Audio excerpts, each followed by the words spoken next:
الحمد لله وحده لا شريك له والصلاة والسلام على من لا نبي بعده أما بعد فأعوذ بالله من الشيطان الرجيم بسم الله الرحمن الرحيم إنا أوحينا إليك كما أوحينا إلى نوح والنبيين من بعده وأوحينا إلى إبراهيم وإسماعيل وإسحاق ويعقوب والأسباط وعيسى وأيوب ويونس وهارون وسليمان وآتينا داود زبورا ورسلا قد قصصناهم عليك من قبل ورسلا لم نقصصهم عليك وكلم الله موسى تكليما. عن أبي أمامة قال أبو ذر رضي الله تعالى عنه قلت يا رسول الله كم وفاء عدة الأنبياء؟ قال 124,000 الرسل من ذلك 315 جما غفيرا. صدق اللہ العظیم و صدق رسولہ النبی الکریم۔ معزز دوستوں اور بھائیوں اور میرے معزز سامعین حضرات، 11 نمبر سبق کی پہلی بات انبیاء سابقین اور کتب سابقہ کے بارے میں آپ کی خدمت میں آیت کریمہ کی تلاوت کی ہے۔ اس آیت مبارکہ میں اللہ تبارک و تعالی نے پہلے کئی انبیاء کا ذکر فرمایا اور پھر اس کے بعد دوسری آیت مبارکہ میں فرمایا کہ بعض رسول ایسے ہیں جن کا ہم نے آپ کو بیان فرمایا اور بعض رسول ایسے جن کا ہم نے ذکر نہیں فرمایا۔ انا اوحینا الیک، ہم نے آپ کو وہی بھیجی ہے، کما اوحینا الی نوح والنبیین من بعدہ، جیسے ہم نے نوح علیہ السلام اور ان کے بعد دیگر انبیاء کو وہی بھیجی ہے۔ وَأَوْحَيْنَا إِلَىٰ إِبْرَاهِيمَ، ہم نے ابراہیم علیہ السلام کو وہی بھیجی ہے۔ وَإِسْمَاعِيلَ، اسماعیل علیہ السلام کو وہی بھیجی ہے۔ وَإِسْحَاقَ، اسحاق علیہ السلام کو۔ وَيَعْقُوبَ، یعقوب علیہ السلام کو۔ وَالْأَسْبَاطِ، ان کی اولاد کو۔ وَعِيسَى، عیسیٰ علیہ السلام کو۔ وَأَيُّوبَ، ایوب علیہ السلام کو۔ وَيُونُسَ، یونس علیہ السلام کو۔ وَهَارُونَ، ہارون علیہ السلام کو۔ وسلیمان، سلیمان علیہ السلام کو۔ وآتینا داود زبورا، اور ہم نے داود علیہ السلام کو زبور عطا فرمائی ہے۔ تقریباً 9-10 انبیاء کرام کے ذکر کے بعد اللہ فرماتے ورسلا قد قصصناہم علیک من قبل، اور بہت سے رسول ایسی بھی ہیں جن کے حالات ہم نے آپ سے بیان کیے ہیں۔ ورسلا لم نقصصہم علیک، اور بہت سے رسول ایسے ہیں جن کا ذکر ہم نے آپ سے بیان نہیں کیے۔ وَكَلَّمَ اللَّهُ مُوسَى تَكْلِيمًا، اللہ تبارک و تعالیٰ نے موسیٰ علیہ السلام سے براہ راست کلام کیا۔ اس آیت مبارکہ میں چند انبیاء کا ذکر فرمایا، چند رسولوں کا ذکر فرمایا، اور پھر فرمایا کہ بعض رسولوں کا ہم نے آپ کو بیان کیا ہے، بعض رسولوں کا بیان نہیں کیا ہے۔ لہذا ثابت ہوتا ہے کہ انبیاء کی تعداد بہت زیادہ ہے۔ مشکات المصابیح باب بدء الخلق و ذکر الانبیاء میں حدیث مبارک ہے، ابو امامہ سے روایت ہے کہ حضرت ابو ذر رضی اللہ تعالی عنہ نے آپ صلی اللہ علیہ وسلم سے عرض کیا یا رسول اللہ کم وفاء عدت الانبیاء، اے اللہ کے رسول انبیاء کی پوری تعداد کیا ہے؟ قال 100,024,000، تو آپ صلی اللہ علیہ وسلم نے فرمایا 100,000، 100,000، و24، 24 کو کہتے ہیں، الفن پھر ہزار کو کہتے ہیں، تو 1,24,000 انبیاء کرام اللہ تبارک و تعالیٰ نے بھیجے ہیں۔ اور پھر فرمایا الرسل من ذالک 315 جما غفیرا، ان میں سے رسولوں کی تعداد 315 ہے جو ایک بہت بڑی تعداد ہے۔ لہٰذا مشکات المصابیح کی اس حدیث مبارک اور آپ صلی اللہ علیہ وسلم کی حدیث مبارک سے اس آیت کریمہ میں جن انبیاء کا ذکر نہیں فرمایا اور تعداد نہیں فرمایا، یہ اس کی تفسیر اور وضاحت ہے کہ اللہ تبارک و تعالیٰ نے 1,24,000 انبیاء مبعوث فرمائے ہیں، جن میں تقریباً 315 یہ رسول ہے۔ نمبر 3، عقائد میں سے آج ہم کچھ باتیں پڑھیں گے۔ نمبر 1، حقیقت نبوت۔ نمبر 2، صداقت نبوت۔ نمبر 3، دوام نبوت۔ نمبر 4، انبیاء کی نیند۔ ان 4 باتوں کے بارے میں ہم آج پڑھیں گے، لہٰذا اسے آپ خوب یاد کیجیے۔ نمبر 1، حقیقت نبوت۔ نبی کسے کہتے ہیں؟ نبی اسے کہتے ہیں جس میں 4 باتیں ہوں۔ نمبر 1، نبی انسان ہوتا ہے۔ نمبر 2، مبعوث من اللہ ہوتا ہے۔ نمبر 3، مفروض الاتباع ہوتا ہے۔ نمبر 4، معصوم عن الخطا ہوتا ہے۔ اور انسان میں بھی انسان کامل مراد ہے۔ انسان ناقص عورت کو اللہ نے نبوت عطا نہیں فرمائی، لہٰذا انسان سے بھی انسان کامل مراد ہے۔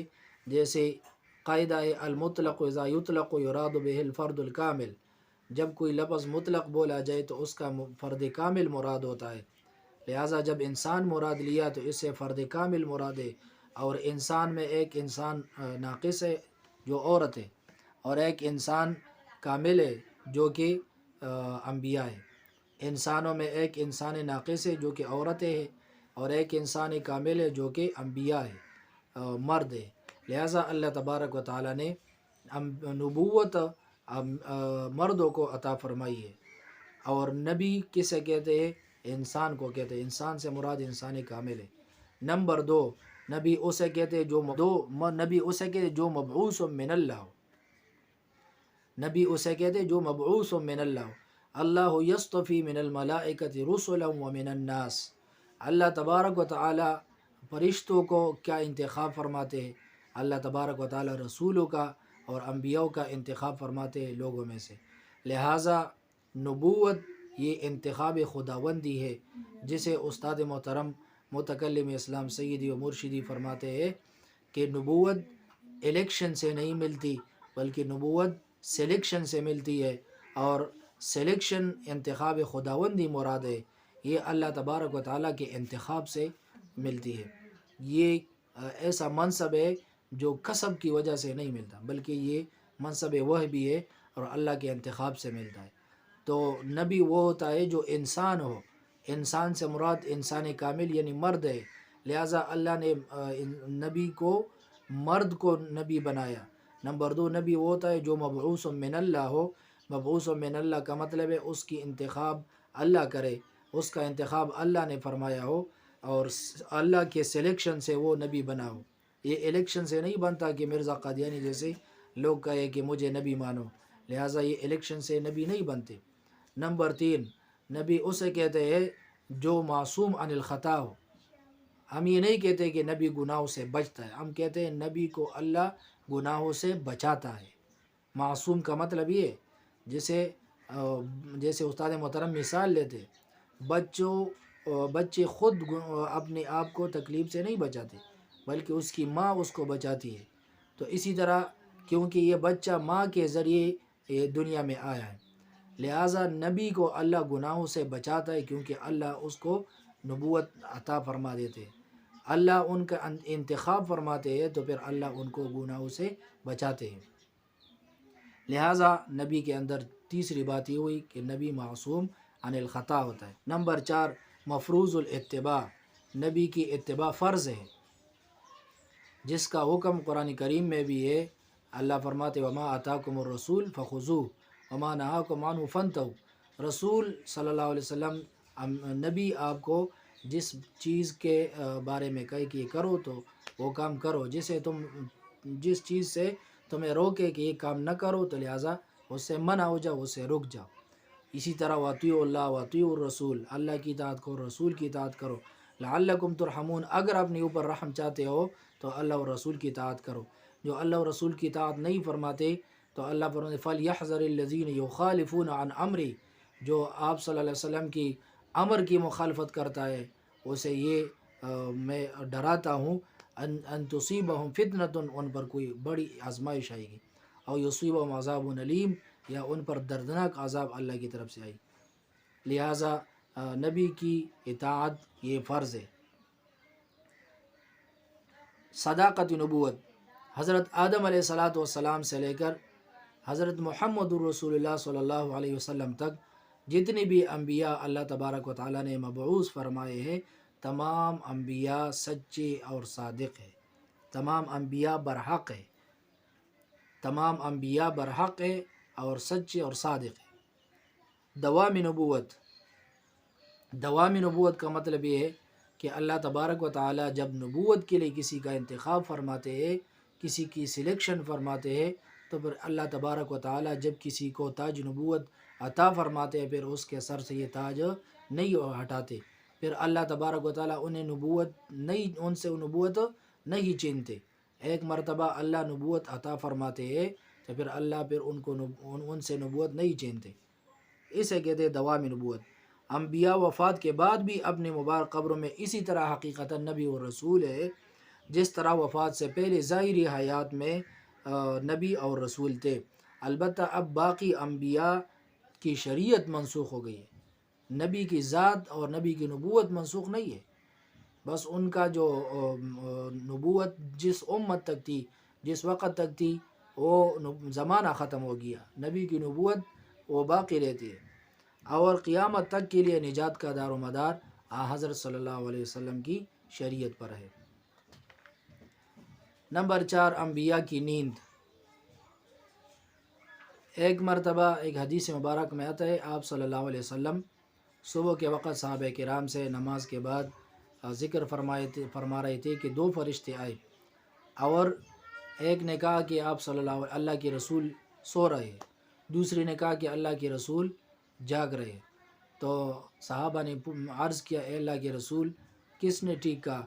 تو فرمایا کہ دونوں نے ٹھیک کہا، جس نے میری آنکھ کو دیکھا تو اس نے کہا کہ اللہ کے رسول سو رہے، جس نے میرے قلب اور دل کو دیکھا تو میرا دل، نبی کا دل جاگتا ہے نہیں سوتا، لہٰذا کہا کہ نبی جاگا ہوا ہے۔ اس وجہ سے استاد محترم فرماتے ہیں، جب آپ صلی اللہ علیہ وسلم کی وفات آئی دنیاوی، تو عمر رضی اللہ تعالیٰ عنہ فرما رہے تھے کہ اللہ کے رسول زندہ ہے، باقی انبیاء کہہ رہے تھے کہ آپ صلی اللہ علیہ وسلم پر وفات آئی ہے۔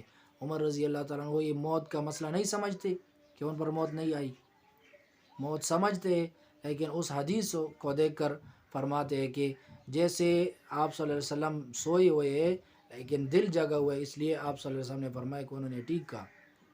لہٰذا عمر رضی اللہ تعالیٰ عنہ نے فرمایا کہ آپ صلی اللہ علیہ وسلم کی وفات صرف جسم پر آئی ہے، آپ صلی اللہ علیہ وسلم کا دل زندہ ہے، لہٰذا آپ صلی اللہ علیہ وسلم بھی زندہ ہے۔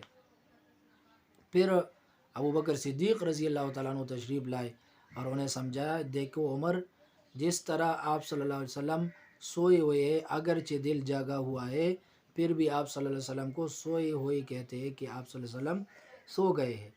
تو اسی طرح آپ صلی اللہ علیہ وسلم کا دل اگرچہ زندہ ہے، لیکن جب آپ صلی اللہ علیہ وسلم کی جسم پر موت آئی ہے تو لہٰذا آپ صلی اللہ علیہ وسلم پر موت آئی ہے، اور ہم یہ کہتے ہیں کہ آپ صلی اللہ علیہ وسلم وفات پا گئے، لیکن وفات کے بعد اللہ نے ان کو پھر حیات عطا فرمائی ہے، جیسے کہ شہداء کو بھی حاصل ہے، انبیاء کو بھی حاصل ہے، عام مومنین اور کفار وغیرہ کو بھی حاصل ہے۔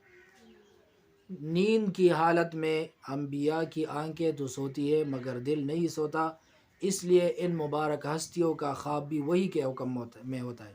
اللہ تبارک و تعالیٰ قرآن کریم میں فرماتے ہیں فَإِنَّهُ نَزَّلَهُ عَلَىٰ قَلْبِكَ، قرآن کریم آپ صلی اللہ علیہ وسلم کے دل پر وہی آپ صلی اللہ علیہ وسلم کے دل پر نازل ہوتی ہے، اور خواب میں بھی آپ صلی اللہ علیہ وسلم، نیند میں بھی آپ صلی اللہ علیہ وسلم کا دل جاگا رہتا ہے، جاگا ہوتا ہے، لہٰذا وہی دل پر نازل ہوتی ہے اور دل نہیں سوتا، تو لہٰذا آپ صلی اللہ علیہ وسلم کے خواب بھی وہ وہی کے حکم میں ہے، اور نیند کے باوجود انبیاء کا وضو بھی باقی رہتا ہے۔ نمبر 4، موضوع پر مسح کے احکام۔ موزہ چمڑے کے جرابوں کو کہتے ہیں، اس پر مسح کے لیے درج ذیل شرائط ہے، 3 شرائط ہے۔ نمبر 1، موزہ کو مکمل طہارت کی حالت میں پہنا ہو، وضو کر کے پاؤں دھو کر موزے کو پہنا ہو، اسے کہتے ہیں مکمل طہارت، یا جنابت میں نہ ہو، غسل کیا ہو، پاک حالت میں ہو، وضو کیا ہو، پاؤں دھویا ہو، اور پاک مکمل طہارت کی حالت میں آپ موزے کو پہن لیں۔ نمبر 2، موزہ اتنا اونچا ہو کہ کم از کم ٹخنوں کو چھپا لے، اتنا اونچا ہو کم از کم کہ ٹخنوں کو چھپا لے۔ نمبر 3، موزہ پاؤں کی 3 چھوٹی انگلیوں کے برابر یا اس سے زیادہ پٹا ہوا نہ ہو، پاؤں کے جو 3 چھوٹی انگلیاں ہیں اس کے برابر یہ پٹا ہوا نہ ہو یا اس سے زیادہ پٹا ہوا نہ ہو۔ یہ 3 شرائط ہے۔ اگر جرابیں ایسی ہو جو صفات میں موزے کی طرح ہے تو وہ بھی موزے کے حکم میں ہوگی اور ان پر مسح کرنا بھی درست ہوگا۔ وہ صفات کون سی ہے؟ وہ صفات تقریباً 3 ہیں۔ نمبر 1، پنڈلی پر بغیر باندھے، مثلا ربڑ وغیرہ سے باندھے ہوئے نہ ہو، بغیر باندھے ہوئے قائم رہ سکے، پنڈلی پر بغیر باندھے ہوئے قائم رہ سکے، مثلا ربڑ وغیرہ سے باندھے ہوئے نہ ہو، اور یہ قائم رہنا کپڑے کی تنگی اور چستی کی وجہ سے نہ ہو بلکہ ان کی ضخامت اور موٹا ہونے کی وجہ سے قائم رہنا ہو۔ نمبر 2، اس میں پانی اس پر گرائے تو پانی ان میں اتر کر پاؤں تک نہ پہنچ سکے۔ جرابوں پر تو پانی گرائے تو نیچے پاؤں میں پہنچ جاتے، لہذا جرابوں پر کیسے مسح ہو سکتا ہے؟ ایسی جراب ہو جس کے نیچے پانی نہ جائے تو لہٰذا پھر وہ الگ بات ہے، لیکن ایسی جرابیں کہاں پر ہے؟ اب میرے خیال میں پچھلے سال سردیوں کے موسم میں ایک قسم کی جراب آئی تھی جس پر حکم تھا، لیکن وہ تو عام جرابیں نہیں تھی جس طرح کے ہم لوگ یہاں پر کہتے ہیں کہ جرابوں پر مسح کرو۔ نمبر 3، اس میں کم از کم 3 میل کی مسافت بغیر جوتے کے سفر کرنا ممکن ہو، 3 میل تک کے مسافت جسے 4.8 کلومیٹر بنتا ہے۔ مذکورہ شرائط اگر جرابوں میں پائی جائے تو وہ کہنے میں تو جرابیں ہوگی مگر دراصل موزے ہوں گے، اس لیے ان پر بھی مسح درست ہوگا۔ مسح کا کیا طریقہ ہے؟ مسنون طریقہ مسح کا یہ ہے کہ پورے ہاتھ کی انگلیوں کو گیلا آپ کر لیں، پورے ہاتھ کے انگلیوں کو گیلا کر کے دائیں ہاتھ کی انگلیوں کو دائیں پاؤں کے اوپر والے حصے پر اور بائیں ہاتھ کی انگلیاں بائیں پاؤں پر رکھ کے پھر اس کو پنڈلیوں تک ٹخنوں سے اوپر تک کھینچیں، تو یہ مسح کا سنت طریقہ ہے، لہٰذا اس کا خیال رکھنا چاہیے۔ فرض مقدار مسح کی کیا ہے؟ مسح کی فرض مقدار یہ ہے کہ ہاتھ کی 3 انگلیوں کو موزے کے اوپر والے حصے پر لائے، کم از کم فرض مقدار یہ ہے۔ سنت پوری انگلیاں ہے اور فرض مقدار یہ 3 انگلیاں ہے، کم از کم یہ 3 انگلیاں اس کے اوپر سے آ جائے ٹخنوں تک، تو لہٰذا یہ فرض مکمل ہو جائے گا، اور جب پورے ہاتھ کی انگلیاں آپ اس پر کھینچ لے تو لہٰذا یہ سنت مقدار بھی ادا ہو جائے گا۔ مسح کس چیز سے ٹوٹتا ہے؟ مسح کے نواقض کیا ہے؟ نمبر 1، موزہ اترنا، اگر ایک موزہ اتار دے یا کم از کم ایک پاؤں کی ایڑی باہر نکال لے تو اس سے مسح ٹوٹ جائے گا، پھر دوبارہ مسح کی مقدار آپ پاؤں دھو کر پھر اس موزہ پہن کر دوبارہ اس کی مدت شروع ہو جائے گی۔ نمبر 2، نواقض مسح میں دوسری چیز ہے مدت گزرنا۔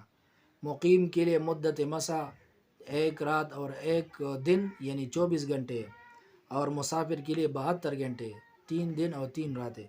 جب مدت گزر جائے تو موزہ اتار کر پاؤں دھونا ضروری ہو جاتا ہے، لہٰذا یہ موزے پر مسح کے احکام آپ کی خدمت میں پیش کیے گئے۔ نمبر 5، سورۃ البقرہ کی آیت مبارکہ ہے، اور عمل الیوم واللیلہ باب ما یقول من اصیب بمصیبت، اس میں حدیث مبارک ہے کہ جب کسی کو نقصان پہنچے، تکلیف پہنچے، کوئی مصیبت آ جائے، فوت کی ہو جائے، کوئی بھی مصیبت ہو، دنیا کی ہو، دین کی ہو، کسی قسم کی بھی کوئی مصیبت آ جائے تو اس وقت یہ دعا پڑھ لینی چاہیے، انا للہ و انا الیہ راجعون۔